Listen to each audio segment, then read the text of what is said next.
Thank you.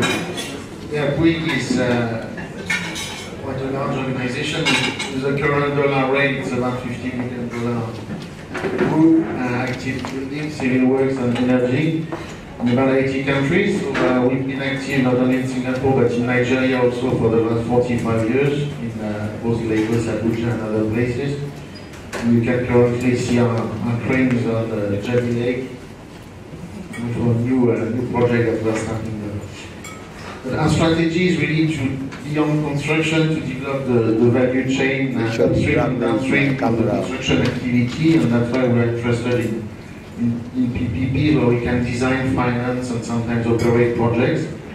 And we've done about 120 PPP projects in about 15 countries, mainly in social, but also in transport infrastructure. So, as you mentioned, in stadiums, for example, yeah, so it's a good example. The Singapore Sports Hub, which is opening next year, it's a $1 billion PPP, which was fully privately financed. And the National Stadium of Singapore. So we are doing other stadiums for the Euro Championship, like the Marseille Stadium, which is coming on stream next year. And we've applied the PPP model in many sectors like airports, healthcare, education, government buildings, and even in Paris now we are talking a lot about the new zoo which is opening, which is the Paris Zoo, which is a replication of a very old zoo, which is also developed as a PPP project. So a lot of these projects are availability payment-based models, but we do also concessions like airports. But we noticed through our experience that most projects, they need financial support from the government and they need some form of guarantees. And that's for us the key is I heard the buzzword packaging this morning, so packaging is also very important.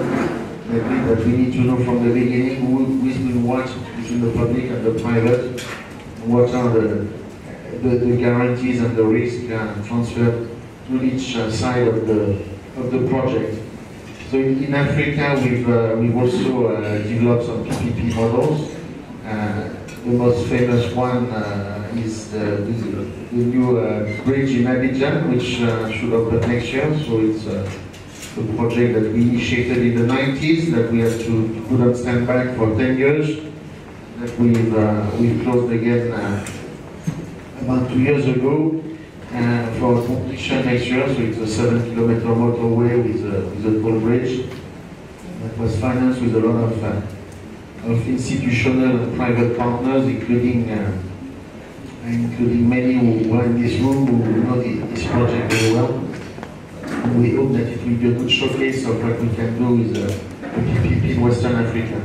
We've also commissioned the GO train, which is the rail system in Johannesburg, between the airport and Pretoria, which is 80 kilometers of urban train with 11 stations. That was commissioned in 2011, partly for the World Cup and the rest after the World Cup. So that was also a massive concession project, which is very successful. We've got currently a traffic which is exceeding our expectations, and we've brought into the project the French operator from the Paris Metro, DTP, who is very satisfied with this project. So to summarize, we are very keen to find new opportunities in Nigeria and in Africa, but we are quite selective on the projects in terms of first, because these PPP projects are quite complex, so they ask a lot of,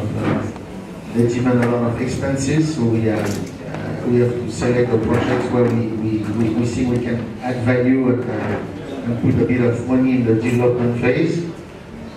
So we need to have the projects where we can be involved with the client from the beginning. So PPP is public-private. We need very strong involvement from the public side right from the beginning. That's very important, and we need to be able to discuss about the project, packaging again, and we need to make sure that there is a good governance on the project. And then we look at traditional selection criteria for the projects, like the environment of the project, the legal, financial, economic, technical side. The most important is to reach financial close. If we cannot reach financial close, the project is a failure, and that's the key for us to look at. It's a suitable environment to reach financial close. We need an experienced client team on the other side, because it's very difficult to develop projects without a team who can work with us and in the various steps. And we need a clear process in terms of the project development. So our aim is to really fast track the project. That was another issue mentioned this morning, and to find good projects where we can fast track the process in order to reach a successful conclusion.